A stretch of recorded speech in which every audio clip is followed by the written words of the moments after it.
Welcome to The Hammer, where we hit the nail on the head with insights from the world of Canadian renovation and custom home contracting. Now here's your host, the editor of Canadian Contractor Magazine, Patrick Flannery. Hey everybody, it's Pat Flannery here again, coming to you with another edition of The Hammer. I've got Mark Taylor with us. He is the Canadian National Sales Manager for Velux, makers of fine skylight products all over the country. And he's going to, we're going to have a little talk today about skylights because, you know, it's one of those items that can be difficult, can be problematic if you don't know what you're doing. You can run into trouble. You can have, leaking and buildup and issues, but it's the kind of thing, that just makes a building better. And they really are a beautiful addition to any design. Mark, for those of you who may be watching on video, you'll see behind him has a great demonstration of that. He's in their beautiful showroom with something like 200 skylights in it, and the room's all full of light and very lovely. So, first of all, Mark, thanks for joining. Good to see you. Great. Thanks for having me, Patrick. Yeah. So, Mark, why don't you start out just by giving us a little bit about you? What's your background? How long with Velux, and what have they got you doing these days? For sure. It's, wow, a little over 27 years with the company. Wow. So it's been a little while. Before that, I don't even remember life before that. So, but that's too long ago. Yeah.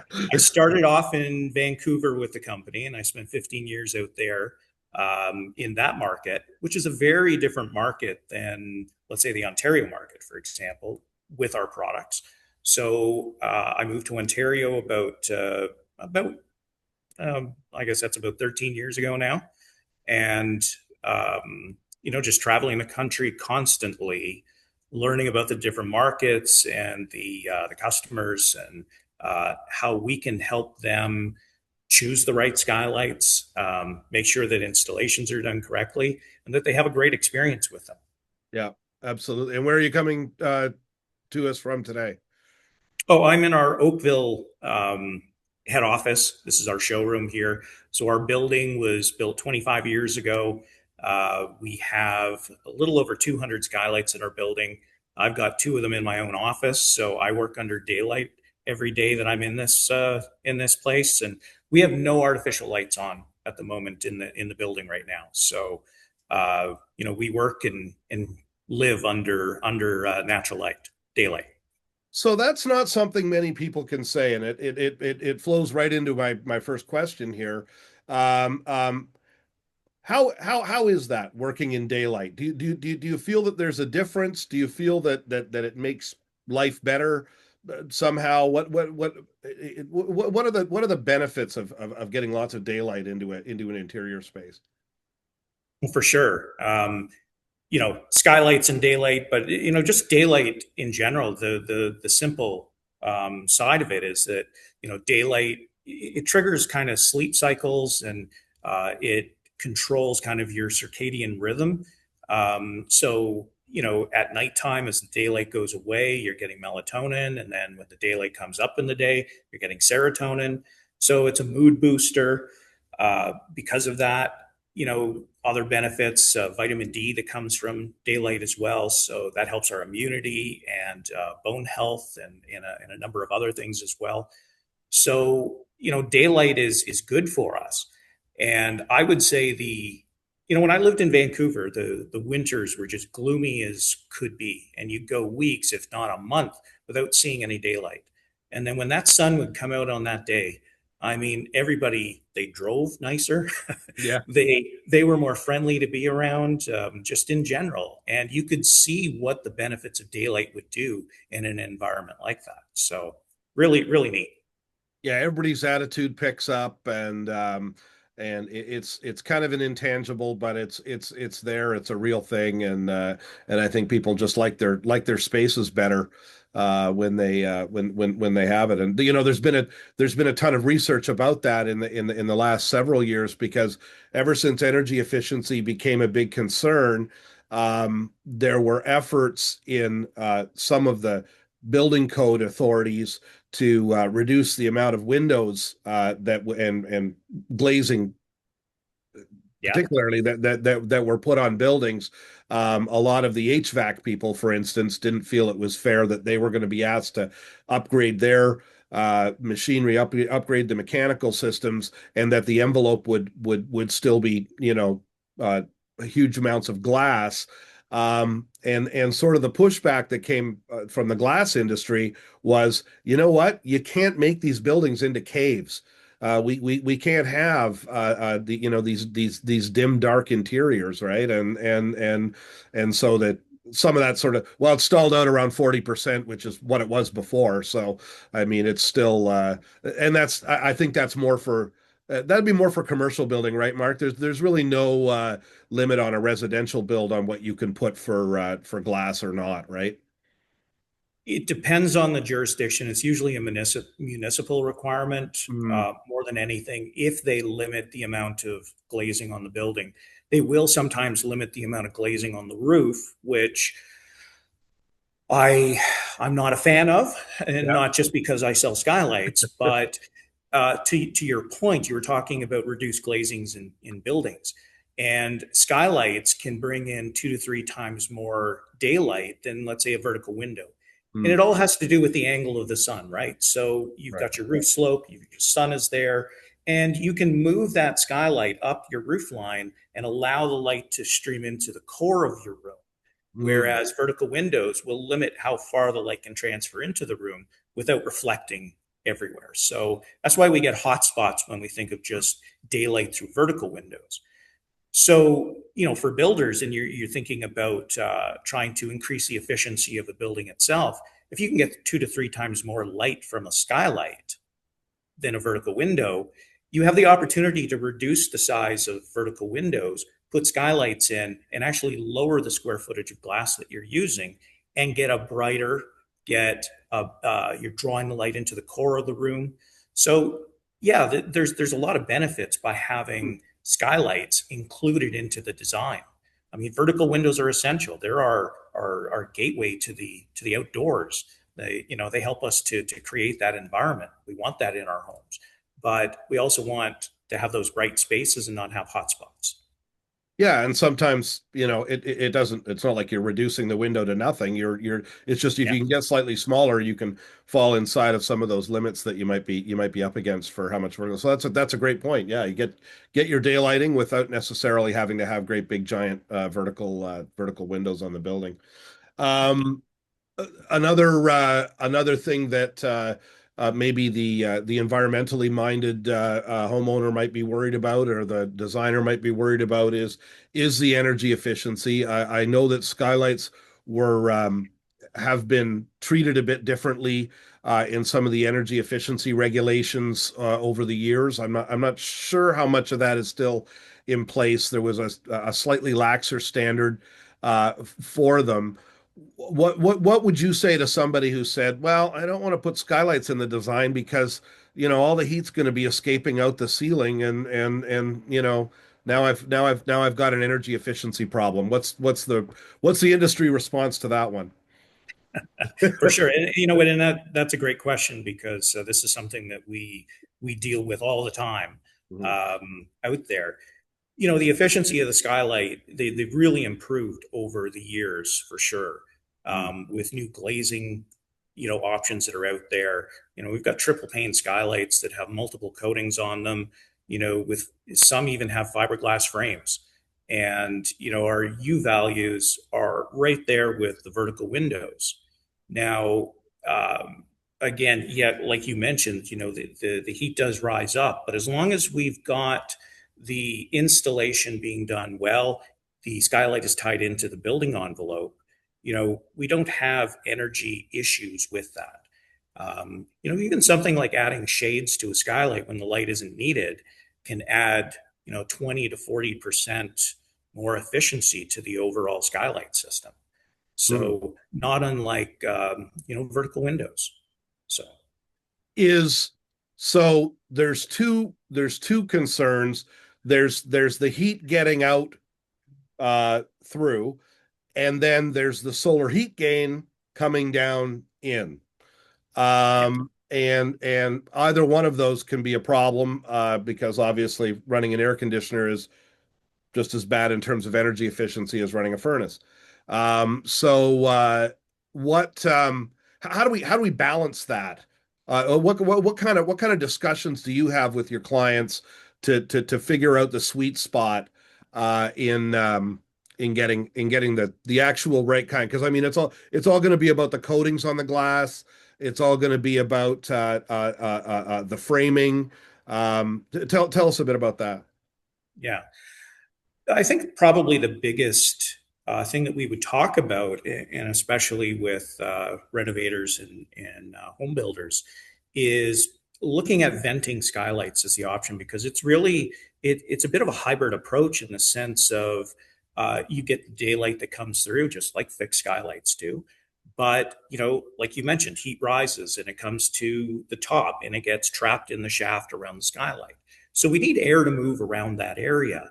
And, in the summertime, being able to open that skylight, even just a few inches, allows the air to escape outside, the warm, moist air to escape outside. And it will actually draw cooler air upwards. So if this is, let's say, over the top of the stairs and you have a venting skylight, for example, you can actually help to cool the second floor down, which we know. I mean, renovators and builders have been telling us for a long time, same with homeowners, that their second floor is usually significantly warmer than their main floor. So we can help with that. And a lot of that happens through the stack effect. And where we can, where you don't need to run your air conditioner as often, being able to crack a vertical window down on the main floor, open up your skylight over top of your stairwell, and really just create that convection of air through the system. Now, in Ontario, where we can get quite humid and hot in the summertime, we wouldn't necessarily want to draw that warm, moist air into the home. But now, again, cracking your skylight open a couple of inches and allowing the heat to escape up draws the cooler air, and your air conditioner will run less often. That So it that saves you money. Yes, and that's a tip that a friend of the channel, Steve Maxwell, has pointed out at different times. Is yeah, he really recommends get a vented skylight in an upstairs bedrooms. First of all, it makes the bedroom nicer. Second of all, it's fresh air in the bedroom, which is where you want it. And yeah, I think we've all experienced homes. I know this house that I am living in is certainly experiences it, where the air conditioning all sits down on the bottom floors, and it's moving heaven and earth to get it to cool the top floor as much as it should.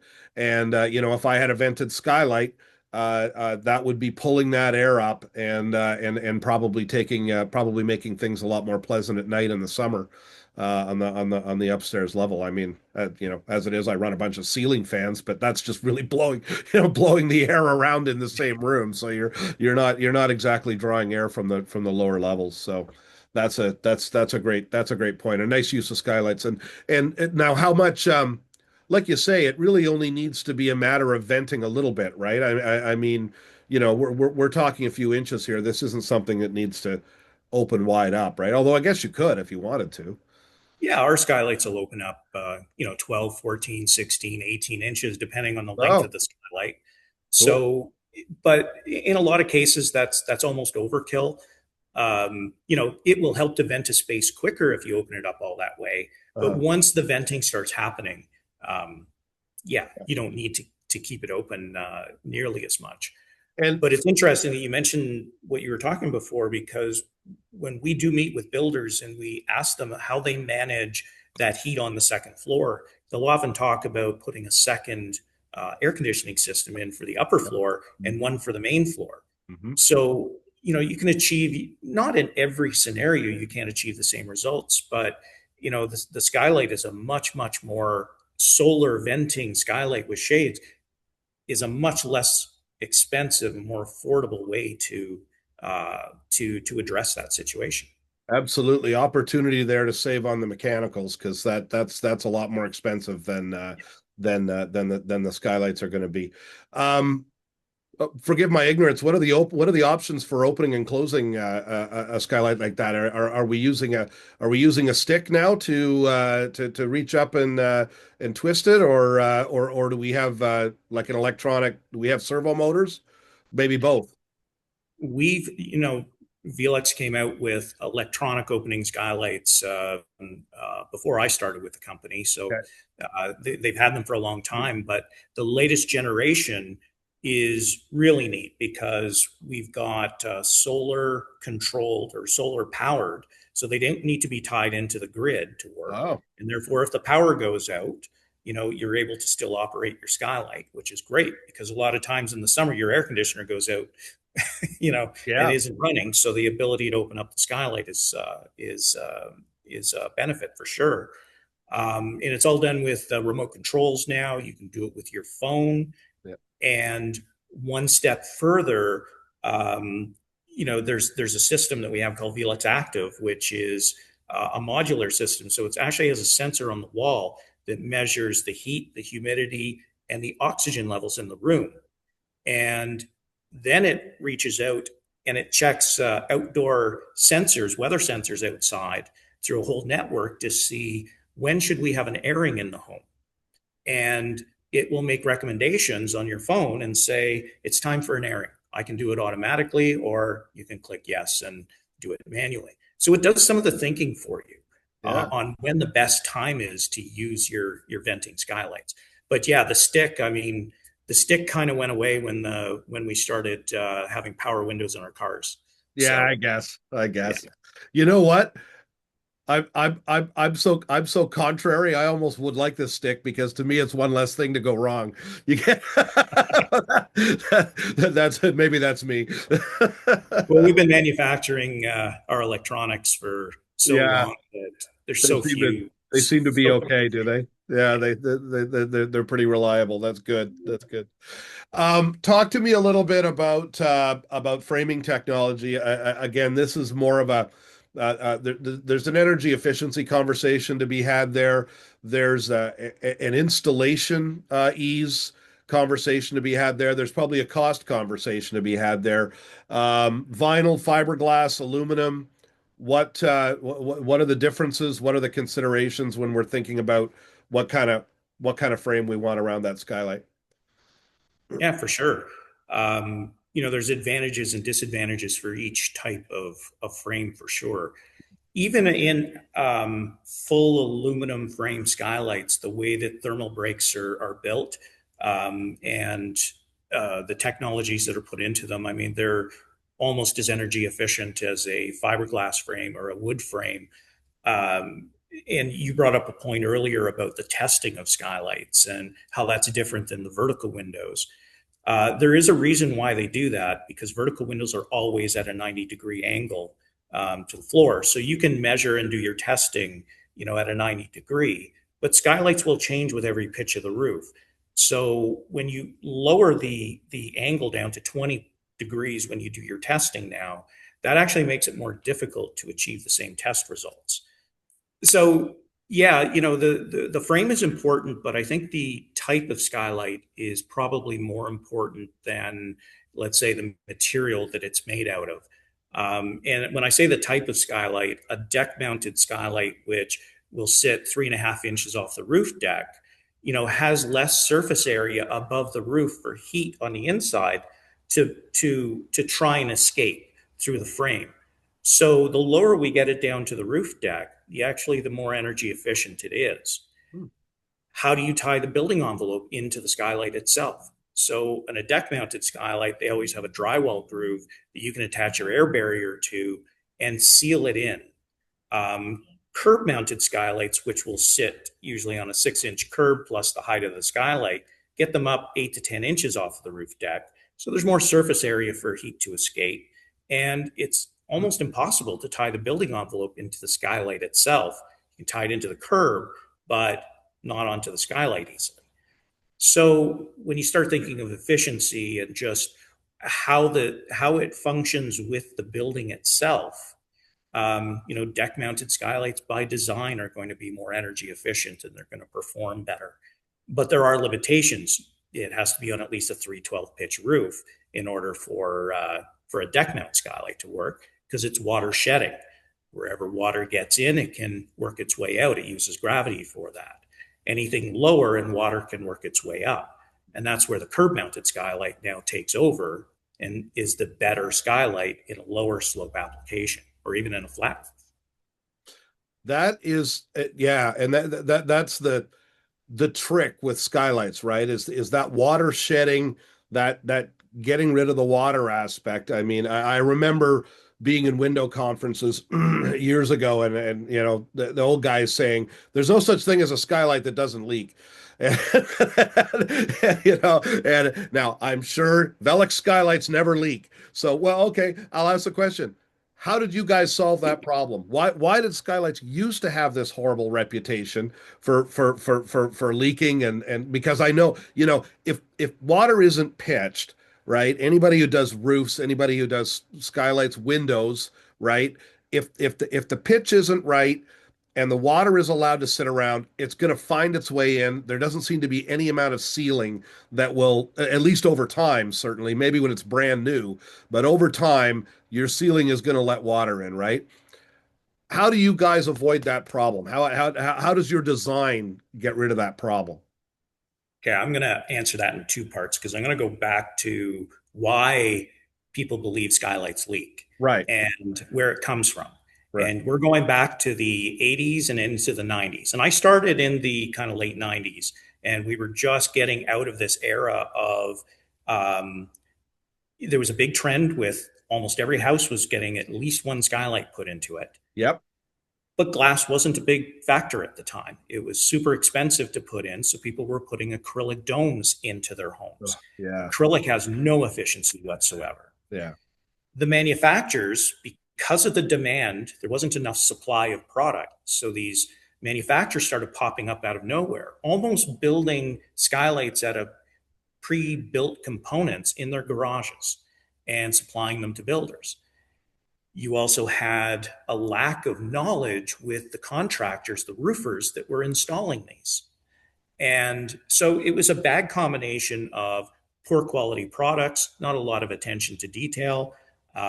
Installers didn't know how to work with it. And then from a builder's perspective, how was it being tied into the building envelope? And how do you manage the trade that installs the skylight, the person that's doing the air barrier, the drywall, and tying that all in? So it was a bad combination at that time. So now you start moving into glass skylights and you start getting coatings on the glass, which started kind of in the early 2000s. And we started really seeing the efficiency get better. yeah. I know for us, 25 years ago, we started a certified installer program where we started training the roofers. The nail goes here and not here. You wrap it, ice and water shield was just starting in around that time. Yeah. So getting their mindset around using ice and water shield instead of just a felt paper was a brand new technology for them. So we started bringing that through, and we've tried really hard to educate the contractors and the roofers out there. But it is important that you put the right skylight in the right application, and you tie it into the building envelope because otherwise it can have issues. Skylights don't leak, bad installations leak. Right. So now the type of skylight, like I said, comes into play. Whenever we can put a deck mount skylight in, that is the preferred method because it's all water shedding. What's really neat is that the flashing kit is all roll formed and it actually curls over the top of the skylight. So as the water comes down the roof, it just jumps up and it continues going. There's no barrier to it. Okay. Any water that gets into certain areas, it's designed to drain right back out onto the roof. So we don't rely on mastic sealants to seal that system to the roof deck. The ice and water shield is there really for ice damming or water that happens elsewhere on the roof and not allowing that to penetrate through the rough opening for the skylight. So, but the flashing does the majority of the work does the work of keeping the water out. Curb mounted skylights, on the other hand, we do have a flashing kit that is roll formed and works with that. A lot of roofers like to make their own flashings. When they make their own flashings, they use mastic sealants to seal it up. and the corners of the four areas on the flashing where that's the concern. It's not the step flashing pieces if it's shingles, it's the four corners where the top and the sides intersect. Okay. Is there a way to do the flashing so you avoid that problem? Sure, a Velux flashing kit. Well, there you go. It goes together, clicks together like Lego. I Yeah. mean, it's not impossible that roofers and metal guys can create something similar, but the amount of time it would take and the materials, I mean, it just wouldn't outweigh the cost of going with our flashing system. Yeah, you might as well get the kit with the manufacturer and have that to put on, rather than design your own thing from scratch. And yeah, I just hear it all the time. I mean, trying to rely on silicone is, you know, it it will only work for a while, and then even though the Well, it's silicone, like your bathtub. right, Eventually that silicone needs to be replaced. right. So, when silicone is used to seal skylights, it's not maintenance free. It requires maintenance from time to time, and it will stay leak proof if that's the case. But not a lot of homeowners, once the builder is gone, the roofer is gone, not a lot of homeowners think, oh, I need to maintain my skylight system and replace that sealant. So let's just make it easy and let's make it mastic free. Well, and you've got to remember the silicone on a skylight is getting that crap kicked out of it, way worse than just about anywhere else on the building you're going to put it, right? It's out there in the blazing sun, the freezing cold, the wind, et cetera, all the time. Snow sitting on it, freeze thaw, everything, and it's not gonna hold up very well. So yeah, you gotta have a wrap system. You've got to tie it into the overall membrane, and yeah, do the flashing properly. Preferably without cracks and seams that are going to let it through. I mean, I'm telling people that no, but it's just one of those things. Um, Somebody getting into so if somebody's doing a building design, um, um, and the homeowner is saying they want a nice daylit space. Mark, what are some of the questions you want to ask your client about to try to spec that skylight properly? What's some of the information you want to get out of your client in order to deliver them the right thing? Yeah, there's two parts to this. There's the more logistical things like what's the roof pitch, what type of roofing material. That helps us to dictate the type of skylight, for one. Two, what room is it going to be in? Being in a bathroom, being in a over top of the stairs would be two different levels of moisture that comes around the skylight. Mhm. What type of airflow do we have around the system? Like mechanical systems, you're always going to have, whether it's a baseboard heater or a vent, they're right underneath our vertical windows to create that thermal convection of air across the glass. They tend not to do that on the skylights. So, these are the types of logistical questions we ask. Where we take it a step further is, what would they like to use this room for? What's the feeling that they want from the room? And this is where we're able to now say, how bright should this room be? Is this just, not needing to turn a light on to get from this part to this part in the room? Well, maybe a, sun tunnel skylight is the best option in those cases. But if it's a space where people are going to spend time, that concept of the light coming down on top, and again, it makes that space so much brighter. It's so there's where we can cue in, and we do a lot of consultations ourselves, whether it's virtual design consultations. Our showroom is open to the public. And we help contractors, architects, builders every day, help them to figure out exactly what the best option is for them, because that's 9/10 of the game right there. Yeah. And you can get different levels, but I assume you can glaze these differently and get different levels of visual light transmittance. You can have a skylight that's letting in more, letting in less. Oh, for sure. Yeah. Yeah. The more panes, you want to have more energy efficiency, you add another pane, Mm, you're actually reducing the amount of light again. yeah. So, there's a trade-off. So again, what are we trying to achieve from a light level in Yeah. here? Again, you're not going to put 200 skylights in a space like this inside of a home to achieve what I've got behind me here. But there is a happy medium between, should it be one skylight, should it be two, or should it be three? And where do we place them? Do we place them all side by side, or do we kind of spread them out a little bit?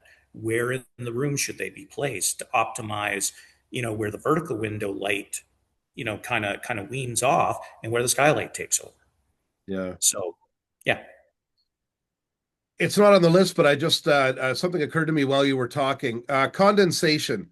I think I have heard of people having condensation concerns on skylights. Is that something? Is that something that has to be worried about, thought about, fixed? Um, well, if they're having condensation, there's a reason for that.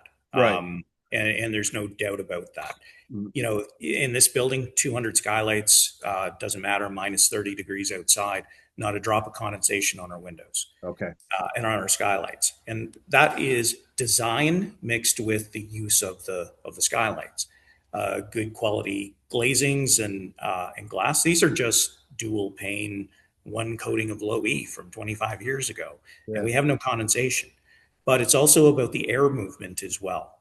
And as I mentioned earlier, in vertical windows, you're always going to see these forced air vents, or baseboard heaters underneath a vertical window. So that's helping to keep that glass clear of any moisture and bring that warm, moist air up to the ceiling. So when people do have a condensation challenge, having a vent that's up in the light shaft, and when we consult with builders, we'll talk about this and make sure that there's a vent that's connected into the mechanical system, whether it recirculates it or it moves it directly to outside. Any of that warm, moist air that gets trapped in that shaft, it doesn't have any place to go.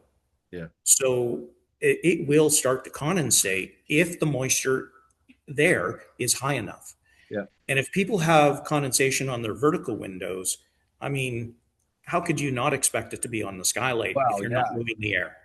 Yeah. Yeah. Exactly. I don't think it's yeah. It's and your humidity is probably too high in the house, anyways. Yeah, exactly. That's usually the issue with that.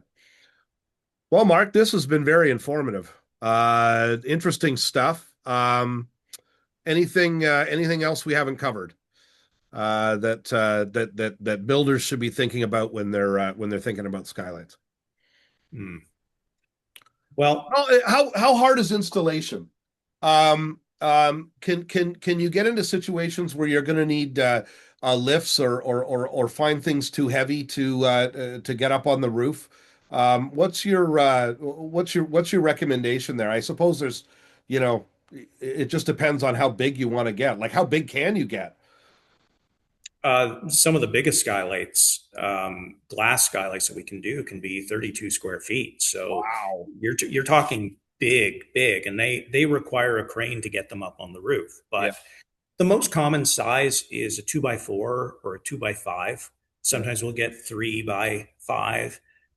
Those are manageable in most cases to go up a ladder, or if, let's say, in an existing home, it's during re-roofing, they're put on the roof with the shingles in a lot of cases. During new construction, custom home, again, they can be delivered and put on the roof with the shingles. So from an installation perspective, yeah, depending on you're right, depending on exactly how big that skylight is, could require additional equipment to be able to do the install correctly. Now, in our certified training program, we go through these types of elements with the installers. So, a builder that isn't sure what to do in the home can consult with us. We can get them in touch with one of our skylight specialists or certified installers, and they can help with that because they'll know what to do. If God forbid you're not using a Velux certified installer, what questions should you be asking your roofing contractor about their people's training? Is there a generic certification? Is there some level of education that's out there that hopefully the roofer has? When we start getting into roofing as a training within, some of the technical colleges and training programs that are out there, they sometimes cover skylights, they sometimes don't. So, I think the questions to ask, and there's no industry wide training.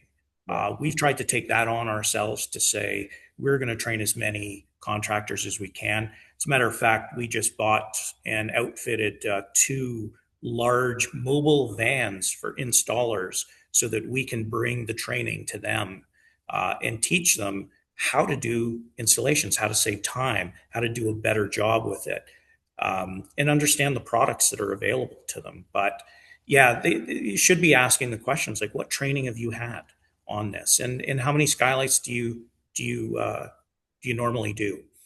Yeah, it's your point earlier is well taken. The problem is bad installs, and so need to do your due diligence, because skylights are different than windows. They just are. That pitch change. If you're in the physics of the air water ingress and temperature and convection, heat exchange, all that stuff. The minute you get that glass off vertical, everything changes. And so people need to have some awareness and some expertise on that. And you're the man who's got it. So, Mark, if people have more questions or are interested in finding out more, where can they find Mark Taylor? Well, finding Mark Taylor is sometimes difficult, but um, we have a huge team. I've got 15 sales reps across the country that Yeah. are out there consulting with all the different categories of customers. We've got our Velux.ca, which is probably the best way to get in touch with us, because there they can book a design consultation. We have architects and designers almost daily connecting with one of our design consultants looking for help. And it's fantastic to see that, whereas we didn't see that even 5 years ago. But yeah, we'll do site visits. We'll help out however we can, because you mentioned it earlier. A lot of people think skylights leak, and it's the install. It's not putting the right skylight in the right application, and we can resolve that. We can make that a good experience for people. Awesome. Mark Taylor, Velux Skylights, thanks so much for joining us today. Thank you so much, Patrick. Thanks for listening to The Hammer. You can find episodes online at CanadianContractor.com or subscribe on your favorite podcasting service. The Hammer is presented by Canadian Contractor Magazine.